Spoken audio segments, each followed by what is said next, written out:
Hello, everybody, and welcome to the Writing Community Chat Show. We have a special episode for you guys tonight because I have a good handful of authors from the indie publishing house Aesthetic Press, and it's going to be very exciting to talk to all of them as a group, as a discussion show, as opposed to our normal interview show. And I know it's going to be chaos at some stage because we've got so many people on the show, but if you watch this show, we love to embrace the chaos. Anyway, thank you for tuning in. It's great to see you in the chat already. Guests, FYI, if you are chatting into the group to say hello to the people, do it in the chat, not the private chat, because they can't see that. And guys that are watching this, please send in questions throughout this episode, not just at the end like we would normally do, because we will be discussing kind of what you're prompting us to discuss, if that makes sense. So hello, Brandon. Great to see you in the house. It's always good that you are such a good supporter of the show. Kevin, fantastic. You're a recent addition to our team and our family, and I love that. Anya, hello. Always a great person to be around. And Alison and Linda as well. Thank you so much for tuning in. It's really good to see you guys. Hope you're all well. Just before we do start, last week on the show, I decided to come up with something kind of new to get you guys to kind of share your experiences and your tips and all those good things. I asked off the back of the show with Chandler Bolt, the self-publishing school, what was your best indie kind of writing tip? And I said the winner of whoever I choose, the best tip, I think, is kind of relevant to that show, of the question that's the pinned tweet. I will then do a social shout out through the social posts like Twitter, Facebook and Instagram, for example, from the show's accounts, and shout out that person if they're an author, their book links and all that kind of good stuff. And I'm going to read the tip left by this last week's winner, which was in fact Alison Hubbard, who is listening and watching this right now. So congratulations to you. I will do all this social working announcements for you after this show, and for the people that weren't involved with that or didn't win, there will be another comment competition after this show. So once the show's finished, you'll see a pinned tweet appear. Go and answer that question and I will pick the best relevant one for the next week. So Alison said, I think the biggest tip which I had, and her own experience was unusual, she stated, which is quite interesting, is to plan and promote long in advance of having your books out so that readers are already interested before your book launch. She says it might sound obvious, but the smaller publisher I went to didn't do this, which is quite an interesting comment, especially with the publishing company, a bunch of their authors here today. I'd like to see if that is the same with them. And I was announcing a publication only weeks away and had little time to let people know the book even existed. So thank you, Alison, for that. I think that is vital, and we mentioned it on the show before. Places like Twitter and Facebook and very social accounts, I think it's important to you to present yourself as a person first and grow that community and following before you even drop a book, because that can help get sales almost more efficiently than having such like brilliant designs and things, because that person already kind of is invested in you. So that I related to very well. So thank you for that, Alison. And she says there in the chat, actually had good advice. You did. Good job, Alison, Brandon. Okay, so yeah, great comment, I think, that, and it really does resonate with a lot of new authors as well. So get your author brand out there. Make sure you are covering the angles before your book comes out. Yeah, so there you go in the comments. Okay, so what I'm going to do is I'm going to bring on all of the authors, and then we're just going to start chatting and answering some of your questions again. So please feel free to send in kind of anything you want to know about what it's like to be part of a publishing house, what it's like for these authors to write the kind of styles they write, and we will delve into that a little bit throughout the show. And as always on this show, if you've got some funny questions or something you want them to discuss, we've had the classic battles of, which is the better villain in the past. So those sort of things are always welcome. So let's get that done very shortly. My name is Chris, and you are watching the Writing Community Chat Show.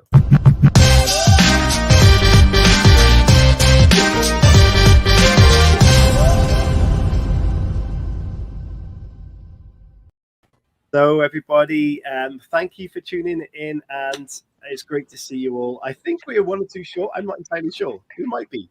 They might turn up, but we'll see. Starting with the top left there, Rebecca Frost. Hello, thank you so much for joining me. I hope you're well. I'm doing quite well, thank you. Fantastic. And where are you from in the world? I'm from Michigan. I'm from the Upper Peninsula of Michigan, so basically the middle of nowhere.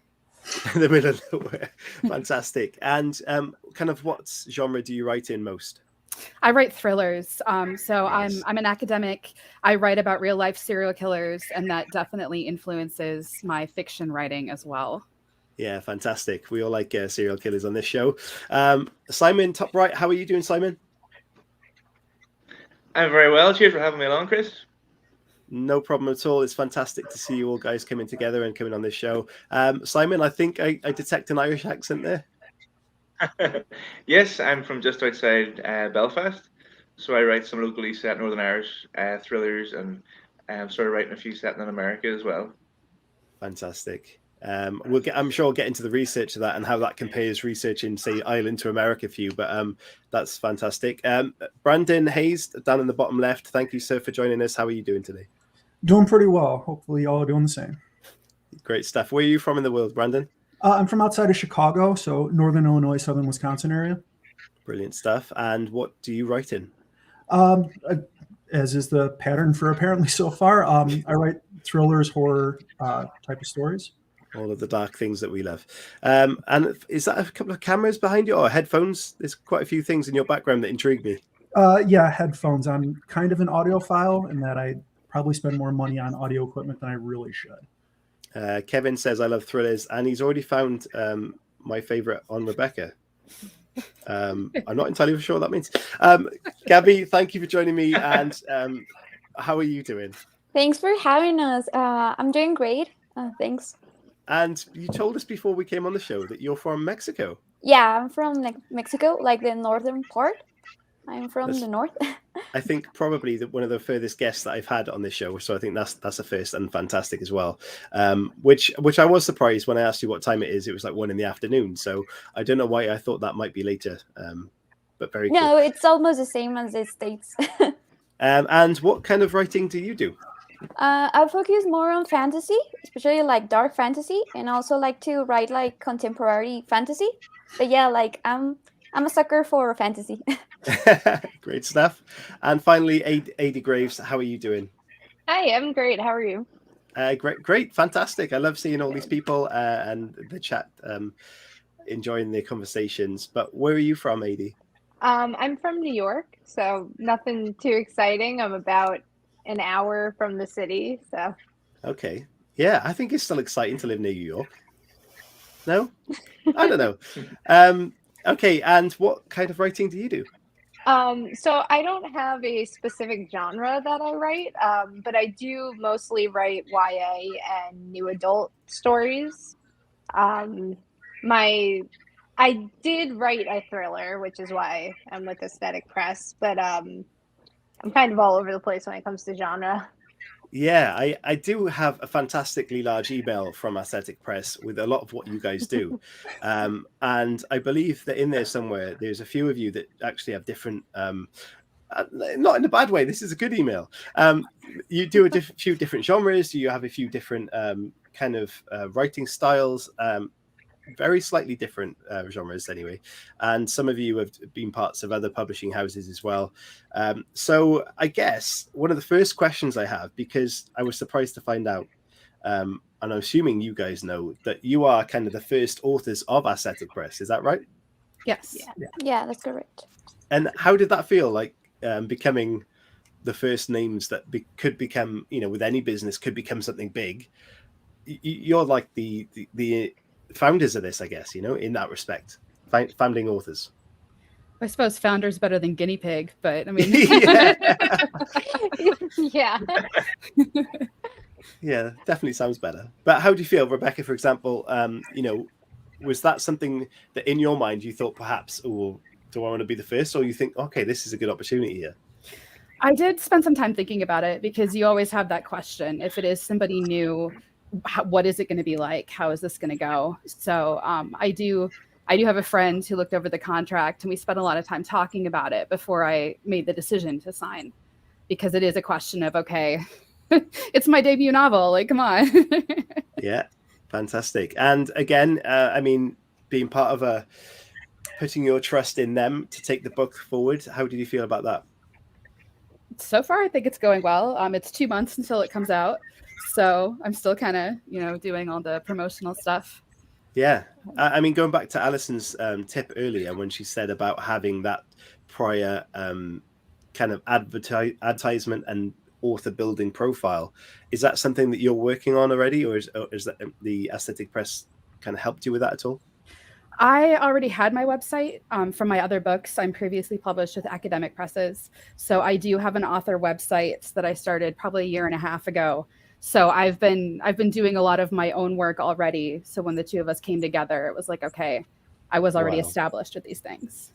A year and a half in early, that is impressive. But what about anyone else? Anyone else got any kind of author building sort of experience? I mean, the idea about like researching the press, that was something that when I received my initial offer, I mean, obviously I was very excited at first, but at the same time, it's like, okay, this is a publishing house that has nothing out at this time. Mm-hmm. So there is that kind of innate skepticism, like, okay.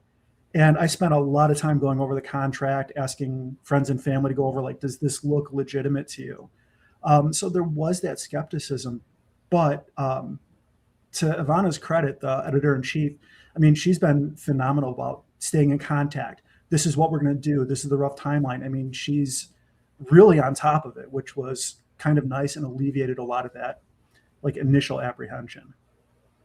Fantastic. Gabby, how have you found the process for yourself? Oh, for me, it was also kind of skeptical at first, especially because since I'm from Mexico, like I don't really know how the laws or the contracts have to be like there in the States. So I also had to hire like a lawyer from the United States to check my contract because I wasn't very sure of what I was getting into. And also since, like I felt like a huge responsibility, a huge weight on my shoulders since we are the first ones. So maybe I was like, oh, this person is giving me this huge opportunity. And what if I fail them? Or what if, I don't know, what if the readers do not respond like accordingly to the story and that stuff. Fantastic. I don't know. What do you guys, you're welcome to chat about this between yourselves. I mean, how would you feel if you weren't in this position in regards to self-publishing? Do you think you would still aim to be published by somebody, or would you kind of think self-publishing would be the way you'd go?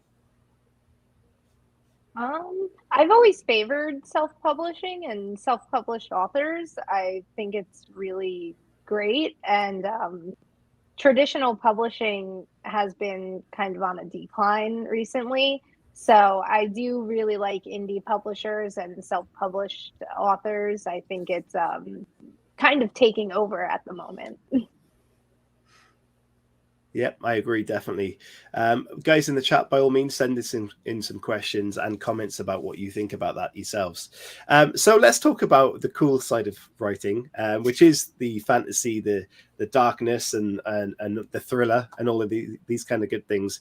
What were you guys' inspirations growing up? I mean, were you into film, TV, anything particular that you were thinking, I love this, this is kind of my inspiration? Anyone got any recommendations?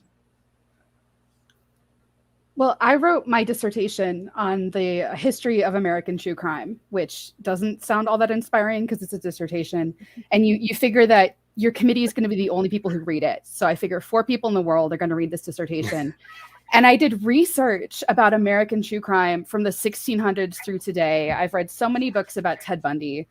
And I was just like, well, let me at least use it in creating my own serial killer, and maybe more people can read that than would read my dissertation, putting it out there as something that's a little bit of a critique on true crime, but it gets to use everything that I've already researched, and I get to justify all these books that I've bought as research for my novel.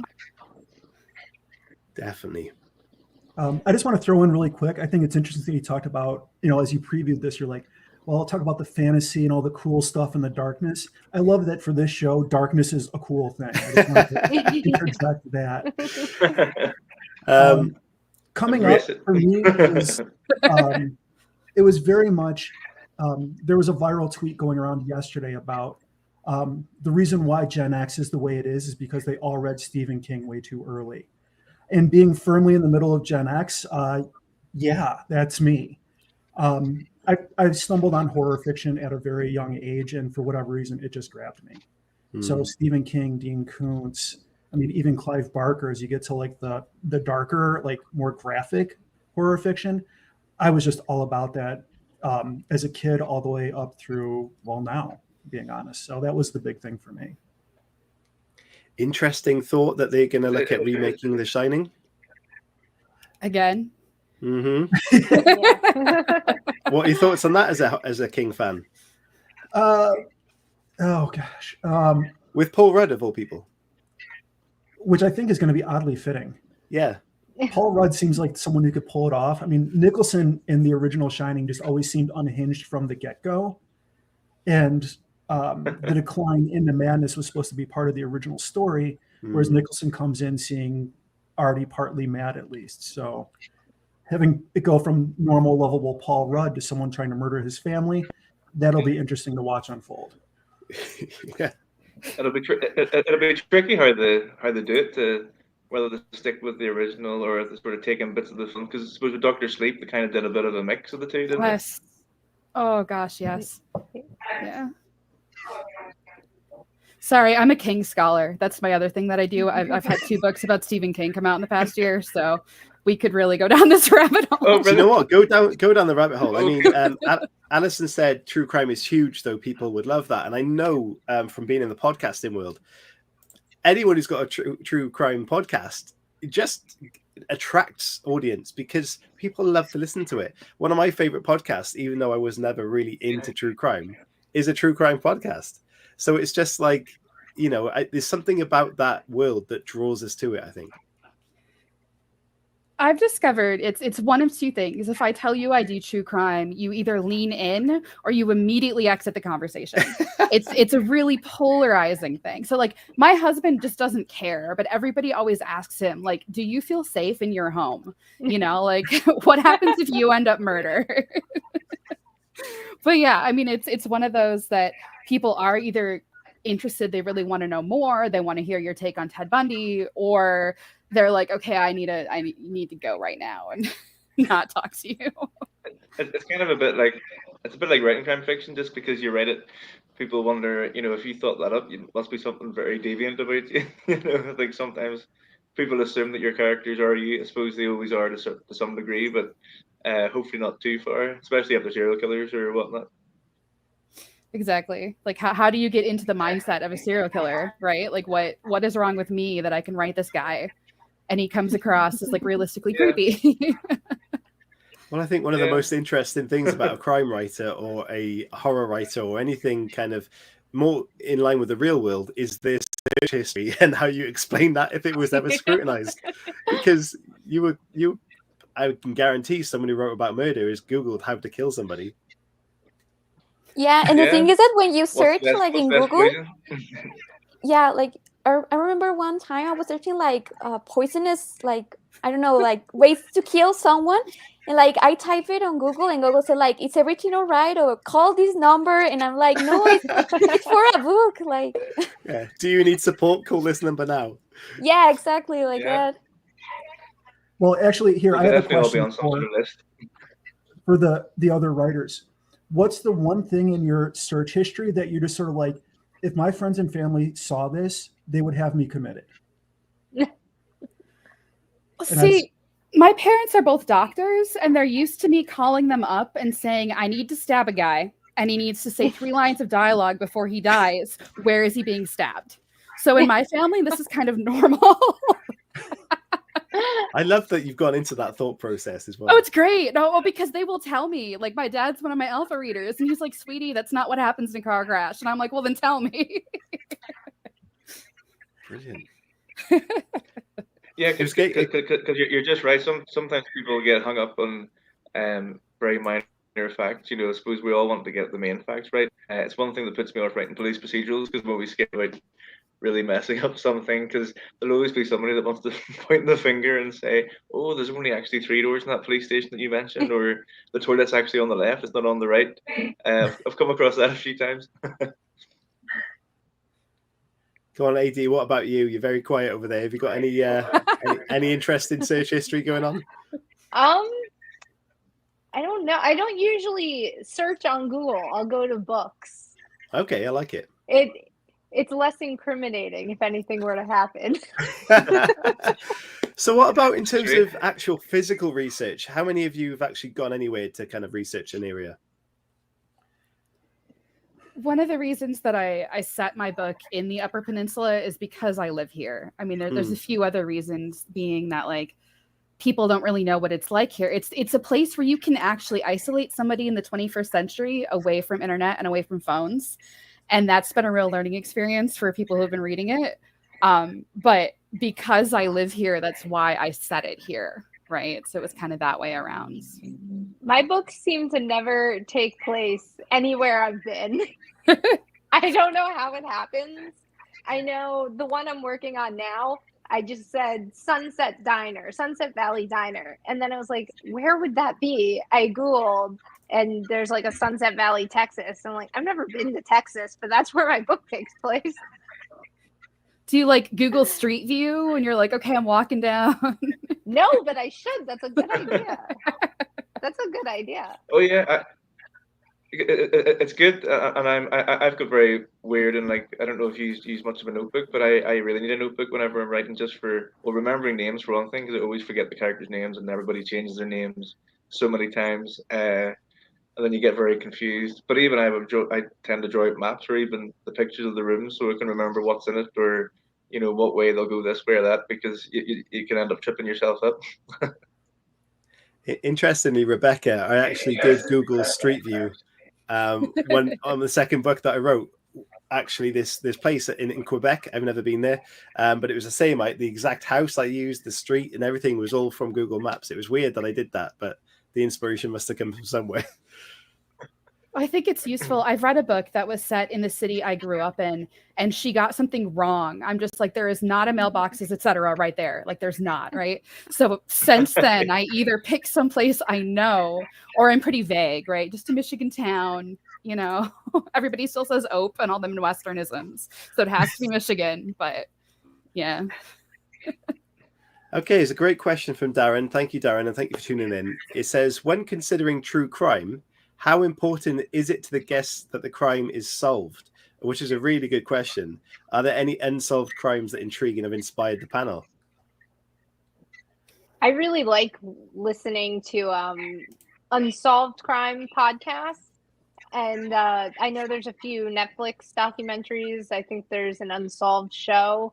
But it's also very frustrating. But it's helpful, too, because how did they miss something not to be able to solve this murder or whatever happened? And you can kind of pick that apart to put into your writing on, if your villain's going to get away with it, it helps. Definitely. I guess the unsolved ones that really kind of stuck out to me were I guess some of the more famous ones. I mean, everything from the D.B. Cooper plane hijacking is infinitely fascinating to me. I was really, for a while, I was very much into the Black Dahlia murder and all the different conspiracy theories that came out of that. I mean, for the unsolved ones, it was a lot of, I guess, the more well-known unsolved crimes that really kind of got me. When Darren asked that question, the second part was an unsolved crime that inspired me. Considering the topic of my book, no, not really the unsolved crime, because from the outset, the crime is laid out, like what happens. But this comes back to the weird search detail. I read a true crime book about the Irish mob in New York in the 1970s and the 80s. And there's a scene in there where they very graphically describe someone being decapitated post-mortem. And as it's happening, one guy turns to the other and goes, "Hey, feel how heavy this head is." And I was just like, oh, I wonder how much the human head weighs. So I Googled that and spent a fair amount of time going through and apparently the average weight is 9 to 13 pounds. So there, you've all learned something from me today if you didn't already know. For me, it being unsolved isn't necessarily important for inspiration or for fascination. It's usually those morbid little details that for whatever reason kind of hook me. I've got two questions for you off the back of that. The first one, did you then weigh something out and try to feel what that was like? And secondly, do you feel like having an unsolved crime in your book is kind of a cheap out for the reader, if you know what I mean? For the first part, did I go and find something that weighs like, say, 11 pounds? Yeah, did you kind of feel it out and think, okay, this is what it feels like?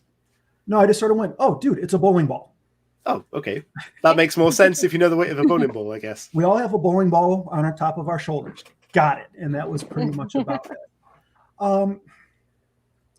As far as having the crime solved or knowing like the details pretty early on, at least who did it, I kind of went off of the idea, and this is like something Hitchcock said way back in an interview. He said, if you want a good scare, have two people sit down and then a bomb go off. It's a good sort of, oh my gosh, type scare. So, but if you want to build suspense, show someone sit down, plant a bomb, and then leave. And then 30 seconds later, have the same two people come in and sit down and talk. It's just a use of dramatic irony. You know what's going to happen. The question is, can it actually be prevented, even though you know it can't? And it becomes even more amped up as you grow to genuinely care for the characters that you know ultimately are going to end up in a bad place. Yeah, I like that a lot. And I think a lot of people talk about having the connection to the character, like you mentioned there, is what then takes the stakes to the next level. Do you guys as authors have any kind of ways to do that and to create a meaningful character, or any tips for that? Oh, I wanted to hear you guys answer.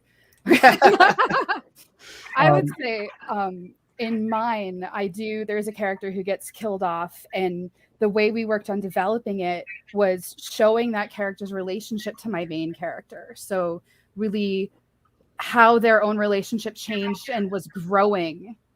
And then like the awful thing happens. And so it's that loss of potential when hopefully readers all understand what she was hoping for and then what actually happened and what came about because of that.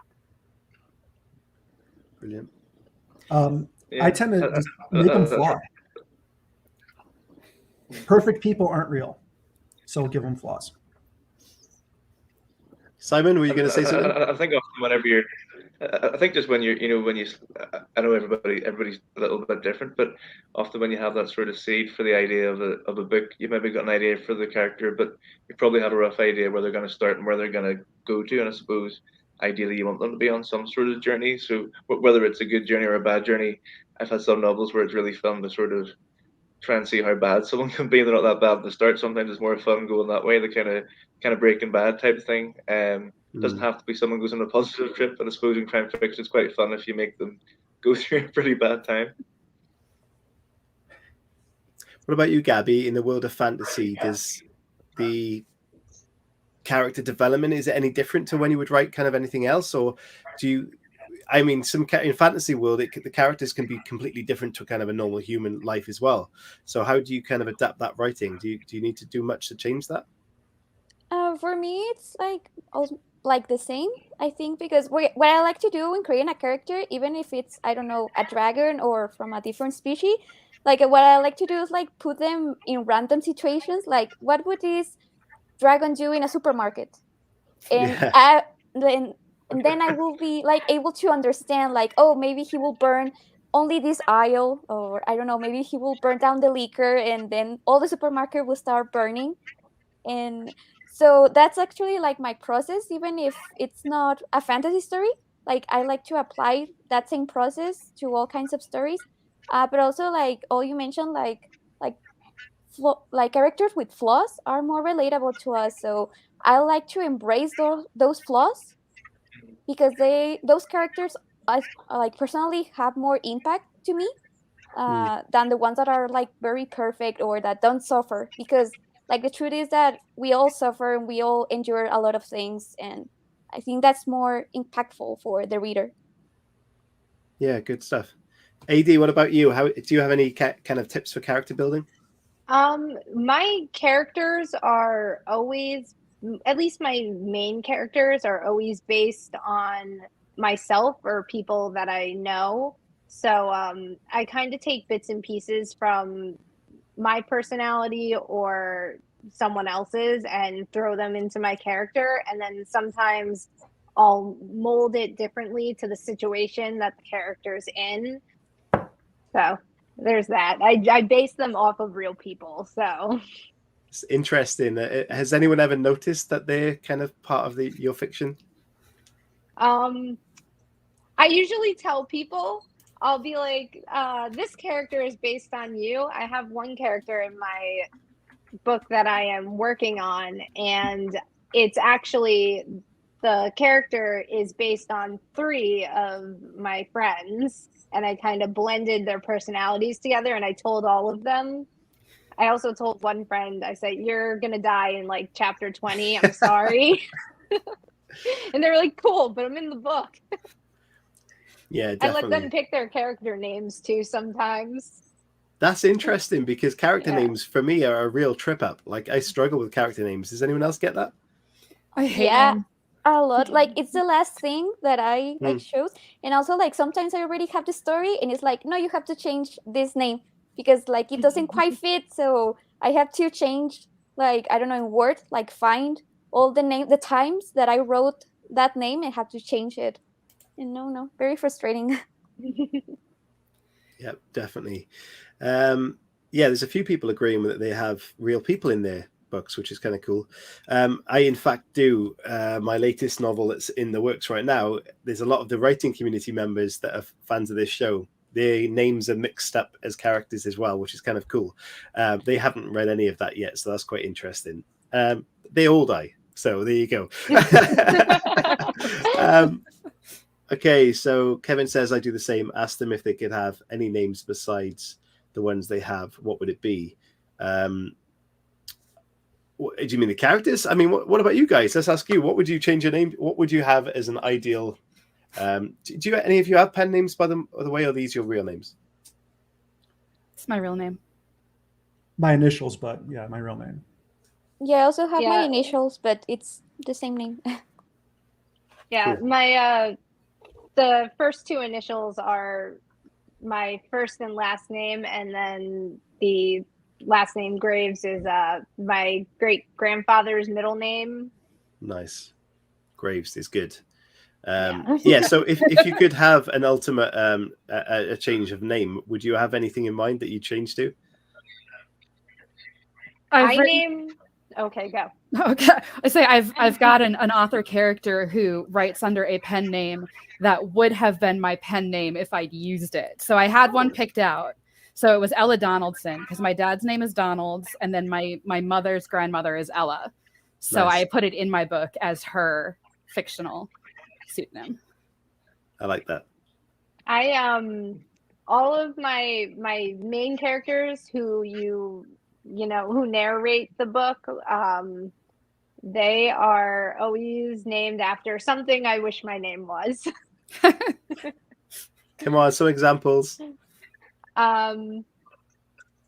So in my work in progress, my main character's name is Twyla, and I just think that's a much better name than mine. And in my debut, I have a Veronica and Bridget, and I like both those names, and I could enjoy them being my name. Brilliant. Okay, there's one of the questions that I ask on this show, and I'm going to have to throw it in there because it's interesting. If you could take a character, and this is open to any of you to discuss and chat, or if you've got an answer straight away, fine. Any character from the world of fiction, whether this be TV, film, or literature, and take that character out for the day, what character would you choose and why, and what would you do with them? You say take out, and I'm thinking you mean take out. Well, Brandon says Page Turner as a character name. I get it.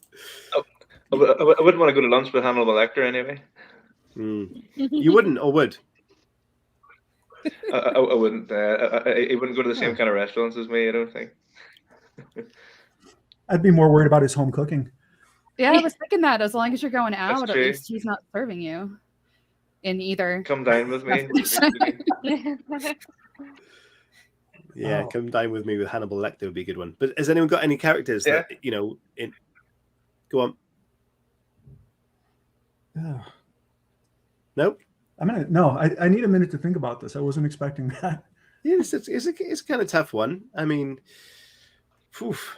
I think I would choose like, I don't know, someone from the universe of J.R. Tolkien, maybe like Bilbo Baggins or Frodo, because like they really enjoy, I don't know, like smoking and eating a lot of things and going on silly adventures. And I don't know, I think like I will enjoy spending the day with one of them. So you join in the adventure that they go on, or Yeah, just the no, eating yeah, and drinking? definitely. Let's go. Yeah. Well, that's I the would just go for problem. the Hobbit meals. Hobbit meals have got to be epic. So yeah. Yeah. I'm just thinking Interesting. if we're all interested in like thrillers and the dark psychological stuff, we probably wouldn't want to hang out with most of those characters. You know, like it's who knows what's going to happen to you at the end of the day. What list are you going to be on? Well, I did say it was open to any kind of fictional character, so you could go out with Peter Pan for all I care. No, I think it's that kind of classic question about sitting around a dinner table with someone, whether they're past, present, but any kind of character. And I think it definitely opens itself up to fiction, the fiction world, quite well. All right, we'll move on if someone can't think of any more. But what about you, Chris? Like, I also want to know your answer. I think I mentioned this before, and for me, it was a comedian, Billy Connolly. If any of you know of him, a Scottish comedian. His storytelling is just so unique and so funny. I think it doesn't matter what situation of life you're in, if you were listening to that character speak, that person speak, I think it would just be a very funny time. So that would be for me, yeah. Okay, yeah, I think a comedian is very good because like it can also cheer you up like in every situations, and it could also make you look very bad depending on where you are. So yeah, I think that will be nice. Excellent. So here's a question then. What was the last book or film you read or watched? I just finished reading Night Film. Okay. Which is like 850 pages long, and I read it in 2 days without entirely meaning to. But it was that good, trying to figure out how it was going to end. Good stuff. I actually just yesterday finished The Witchwood Crown by Tad Williams. It's the sequel trilogy to his original trilogy, which is very high fantasy. It's really interesting. And I just got bit by the fantasy bug big this year. I've read at this point something like 3,000 pages of fantasy books in the past 9 months. So yeah, I just finished that book yesterday, and the new one should be getting here any minute. So I'm already spoken for. I think that the last movie that I watched was The Batman, like the new one that is in the theaters. And I feel very inspired by it. I don't know if any of you watch it, but it's like a very like dark aspect of Batman. So I finished like seeing it, and then I came home and started writing because I feel, I know, very inspired, especially by the character of Catwoman. I don't know, I really like her. So it was very inspirational. I haven't had the fortune of seeing that yet, but it's very much intrigued me to see the dark side of Batman, because a character like that is going to have a dark side. You know, with all the vengeance and the fighting he does, he's never going to be a clean character. So I'm glad they've gone in this direction. And I've heard a lot of good things about that as well. Yeah, it's a very good film. Anyone else? What do you read, AD? Anything else you've read lately or seen? I've been very stuck on a few TV shows.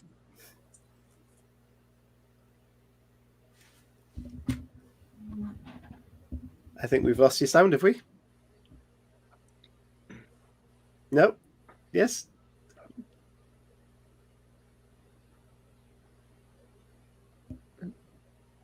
Are you speaking, AD? Are you there? Yeah, I think you're back. We lost. Okay, what about you, Simon?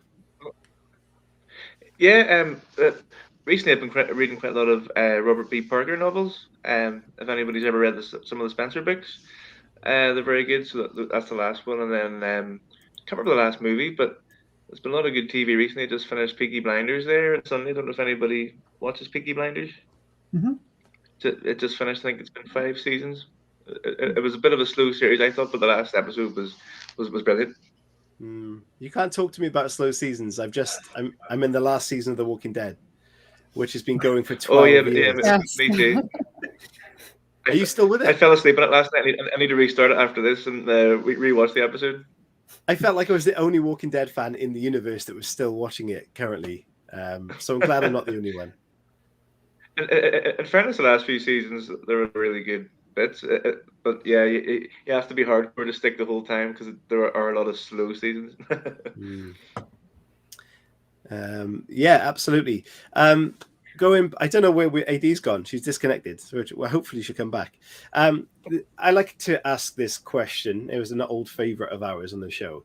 I think she's back. So if you could take, no, not if you could take at all. Which do you think is the better villain, Kylo Ren or Darth Maul? How are we defining villain? Any way you want to. I think, Sorry, Rebecca. I'm doing the academic answer of asking a question. You can answer that however you want to. I would pick Darth Maul because I could not get into the new Star Wars movies. So I was part of that generation who spent middle school and junior high reading all of the new, like the novels, right? The Star Wars Extended Universe, and it was real. And then they told us it wasn't real, and I take that personally. So I left those movies, like explaining to my husband why they were wrong and who actually married who and had how many kids and all the rest of that. So. Oh my gosh, that was also me with the comics of Luke, like all his family and everyone. I don't know, the sequels ruined and it. It went on for like years, and they told us what happens, and then the movies come, and it's completely. We just got to forget it. I mean, like, you know, I'm with Rebecca. I'm also like a very Darth Maul fan, so yeah, I only watched the movie Solo for him, so. AD, are you back in the house? No. Nope. She's looking at us strangely. Oh, no, we lost Rebecca. Amazing. So it's actually a serial killer who's going around all the different houses and just like taking us out one by one. There is a film about that. I'm sure there's he's on like people's screens. I can't remember. There's a serial killer film about that. Definitely. Rebecca, you're back as well. Sorry, I don't know. Okay, and of course, I think I probably know the answer to this because I asked this backwards. Star Wars or Star Trek? And I think Rebecca, you might have to go with Star Wars because you seem to know all about that. I've never seen an episode of Star Trek. My best friend in junior high hates me for it, but at this point, we refuse to engage with the other one. So Star Wars all the way. Agreed. Agree there, Gabby? Yeah, but like I'm not including the sequels. Like I'm a Star Wars fan all the way, but no the sequels. Sorry for anyone that's watching this live stream and likes the sequel. Sorry. Yeah. Mandalorian's great too. Mandalorian was great. Also, Obi-Wan series coming out very soon. Yeah. Oh yes, yeah. With actual Ewan McGregor, which is great. Yeah. So we've got 15 minutes left, guys. McGregor one time in a shoe shop. In a way, sorry? I bumped into Ewan McGregor. He was getting an honorary degree from Belfast. He was in a shoe shop. We went to annoy him and asked him for his autograph. Nice. Yeah, guys, we've got 15 minutes left of the show. So if you are wanting to ask kind of any questions right now, please, this is the time to send them in. AD has gone again, so her connection, I think her earphones have gone weird. So, I don't know, Bluetooth. Right, so what is the question I've got for you guys then? This is a big question that I ask a guest at the end of the show, is what does literary success look like for you? And obviously, some of you are, debut novels with this company, and some of you have written a few books before. So do you have any idea of what your ultimate goal of writing looks like? My ultimate goal is to be able to keep writing, right? Mm-hmm. So, I mean, it's Stephen King shot to fame and success and blah, blah, blah. And that's so many people want to do that. And I just want to be able to write the next book. So however much that means I want somebody to ask me for the next book, then I'll be happy. Yeah, I think my response is pretty similar. I mean, for me, writing was always something just kind of fun I did.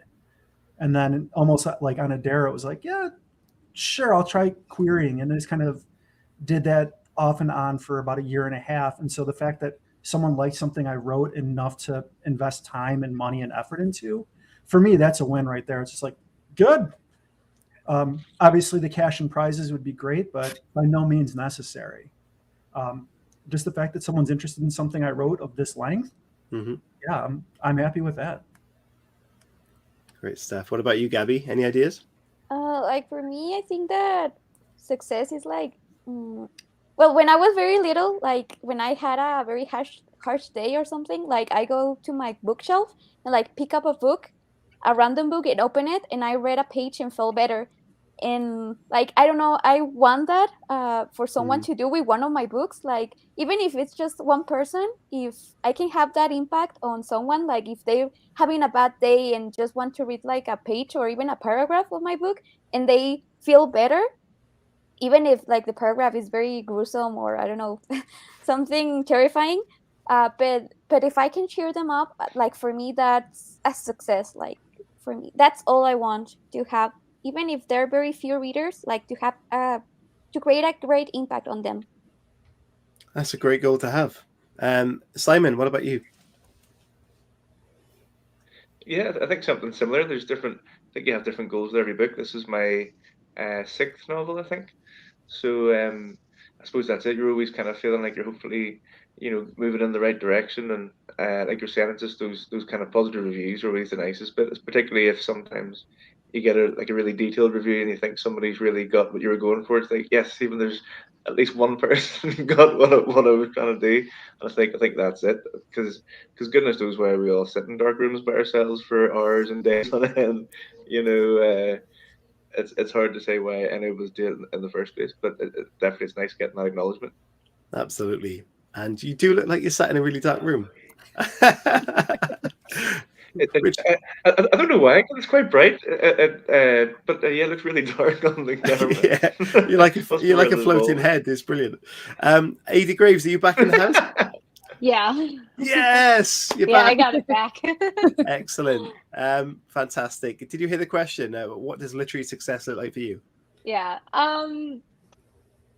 So I want to say just being able to get good reviews and maybe have someone tell me that my book made them feel heard in some sort of way. But I would like a Netflix adaptation. Wouldn't we all, I think? Amazingly, Sarah Alderson was on the show a few weeks ago, and her book, The Weekend Away, was a big thing on Netflix recently. And she writes for like SWAT and BBC or like screenplays and stuff anyway. And she's like, I've got to go on the show. Got to go to Netflix and pitch them my next book. I was like, oh, okay, you just run off and pitch your next book. We'll sit here wishing. But some people do it, and there's a lot of people get option. I think C.J. Tudor maybe just got picked up with her book becoming an option film as well, or series. So it's always possible, and there are people with quite small books that get there as well. Yeah. So you just got to hope that it gets in the right place, I guess. Amazing. Okay, so to finish up, we've got 10 minutes left. We can still fit a few good questions in here. We go from a serious question to silly question. Why not? What song would you sing in the karaoke if you had one song to sing? What would it be? Oh, I go to karaoke every Wednesday. You go every Wednesday? Yeah. Oh, here we go. What's your karaoke song? So I don't sing by myself. So I make everyone, two of my friends come up with me, sometimes more, and we'll sing Wannabes from Spice Girls. Great stuff. Anyone else got a song? No. Brandon's like, no, not at all. Not doing that. If it makes you feel any better, I actually was out on the weekend and we had few drinks and said, "Oh, let's go and sing this song." And I was like, "Yeah, great idea." And then I got up and realized I didn't know any of the way this song worked. I was like, "Oh, this is terrible." Okay, so let's move on. Darren says again, great question. If the panel had one of the books made into a movie or a Netflix adaptation, who would direct, if you knew that? Who would be a main character or cast? I like that question. And who would perform the soundtrack, which is a very good question too. I'll leave that up there for you guys. If anyone's got any answers to any of that question, please shoot away. My serial killer is Tom Hiddleston. And he's the one I had in my head. So I wrote it about 5 years ago. And it was definitely the Tom versus Loki dichotomy. And he was the one in my head the entire time I was writing it. My writing group was afraid I was going to fall in love with my serial killer. And they were really concerned. But it's Tom Hiddleston. Good stuff. For my main characters, I have no idea. All the peripheral and supporting characters, I had like actors in mind as I was writing them. My main characters, like, I got nothing. I mean, even like the father of probably my central protagonist, as I'm writing him, I'm just like, Idris Elba. This has got to be Idris Elba. So I had that really kind of in mind. And I still can't think of who I'd have play my mains. I had Idris as one of my characters in his current book as well. And Louis Theron. What's the name? It's not Louis. Anyway, there was a couple in there. Yes. So they featured definitely. Louis Theron would be really different. Massively different. What about anyone else? Anyone else got any characters in mind or directors or sound? I think the director that would like my book will be Steven Spielberg. I think he, like, I don't know, he can do like a fantasy movie, but also like a very dramatic movie. Like, he does a lot of genres. So I think that I will feel very safe if my book was in his hands. I like it. What about soundtrack? Brothers would be nice. Okay. Soundtrack wise, I think go on. Oh, sorry. No, I think definitely John Williams. Like, I mean, he's the one that has created like every memorable soundtrack that we hear nowadays. So I'm sure he would create like a very, I don't know, like very good melody for any type of book. Well, and I mean, Gabby, if yours is a fantasy, you know, if you write fantasy, John Williams seems like a really natural fit. Yeah, exactly. That's why. I think for example, Hans Zimmer for me. Hans Zimmer, like if more for like a mystery or a thriller, like I think Hans Zimmer, like he will nail it. Absolutely. AD, what about you? I have thought about who would play the main characters, and it changes all the time. I started writing with one of my main characters with Zendaya in mind, and then she kind of blended with another actress, and it just kept changing. So I would have no idea. But for soundtrack, I actually made a playlist of songs that I listened to while I wrote certain chapters, and I would want that to be part of the show or film. I really resonate with that because I listened to the same playlist I created throughout my entire second book, and that even some of those songs made it into the story. I was so influenced by them, but you know, I don't know if they would fit the actual soundtrack. But that's interesting, very much so. Okay, so what I'd like to do before we can wrap up then is each of you have a little opportunity to talk about your book very quickly and where people can pick it up, because I think it's very important that we've talked about you as a person, which is always great to do, and some of your personalities to come across. But ultimately, we want people to connect with you as readers, especially with some of your goals in mind about resonating with the reader. So if we start with you, Simon, and work around, I mean, you know, what's your book called? When's it out? And all that good stuff. Yeah, my next book, it's called The Wolf is at Your Door, and I think it's the 6th novel, and it's out in the summer. So it's a bit of a departure for me, because usually most of my stuff would be set in Northern Ireland. Although the main character is Northern Irish, so that was a bit of a sneaky way to do it, so I could still have a bit of the voice and the kind of the home way of talking and whatnot. And so it's a guy who's like a kind of professional thief, and it's set in the late 80s, and he's wanting to get away from the troubles in Northern Ireland, and he was a bit involved. So he ends up in New York, and his path eventually starts to cross with this serial killer who's on the loose, and it sort of becomes the kind of story where instead of a detective tracking down a serial killer, it ends up being this professional thief, because he ends up sort of getting crossed for the serial killer.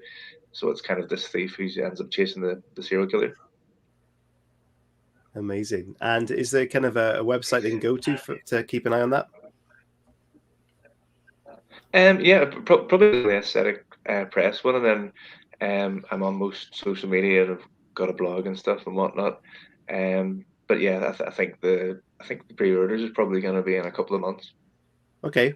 For all of these, by the way, I will leave in the description of the video a link to Aesthetic Press, and if I can find social accounts, I'll put them in there as well. So if you guys watching or listening back are interested, just go on to the comments, the notes, and you'll find that. AD Graves, what about you? What's out soon, and where can they find you? So my debut novel, Allured by You, will be out actually the 19th of this month. Amazing. Nice, congrats. Thank you. Have you planned much of a book launch? Can lockdown is kind of lifting now. Have you got any plans? So I was thinking of doing, like a book signing at a small bookshop close to me, and I'm not very great with social interaction, so I've been putting off actually confirming with them that I'll do it. But I've been doing a lot of social media stuff, and it's been a lot of fun. I had bookmarks and stickers made and everything to send to people when they order the book. So it's been fun. What is the book about? Can you tell us? So it's very much based. So it's a YA novel, and it's based on this girl Bridget that meets her neighbor, and she kind of just becomes obsessed with her, and she wants to be a part of her life. And Veronica, who is her neighbor, is kind of just, her life is spiraling out of control, and Bridget just has this intense need to protect her but doesn't know how to do that. Great stuff. Rebecca, how about you? My novel is called Not Your Mary Sue, and it's coming out on June 7th. It's about a serial killer who knows that he's about to be caught, so he captures his final victim and tells her that he wants her to write his autobiography. So they are stuck together on this island in Lake Superior alone with no rescue, with him telling her his life story and the expectation that, if she wants to live, she will go and write this story for him. Wow. That sounds fantastic.